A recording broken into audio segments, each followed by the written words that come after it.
சிவா திருச்சிற்றம்பலம். குரு வாழ்க குருவே துணிவினை தீர்த்த விநாயக பெருமான் திருவடிகள் போற்றி போற்றி. இன்றைய பதில் பார்க்க போகிறோம் 11ஆம் திருமுறை. பட்டினத்து பிள்ளையார் அருளி செய்த 11ஆம் திருமுறை.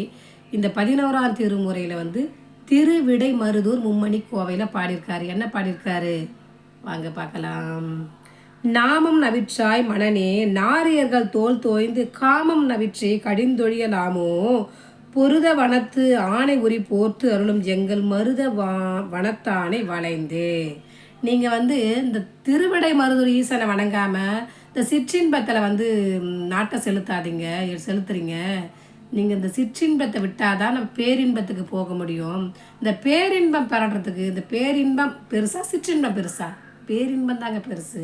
அந்த பேரின்பத்தை பெறணுனாக்கா நம்ம திரு 5 எழுதை ஓதுங்க அப்படின்னு சொல்கிறார். சரிங்களா? யார்? பட்டினத்து பிள்ளையார்.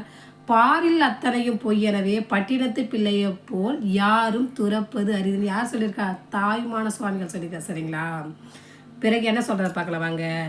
வளையார் பசியின் வருந்தார் பிணியின் மதனன் அம்பு கிளையார் தனங்கண்டு இறங்கி நில்லார் இப்பிறப்பினில் அலையார் நரகினுக்கு என் கடவார் பொன் அலர்ந்த கொன்றை தலையார் இடைமருதன் அடியார் அடி சார்ந்தவரே. இந்த திருவிடை மருதூர் ஈசன் அடியை சார்ந்தவருங்க. அவரோட பாதத்தில் சரணடைவிங்க.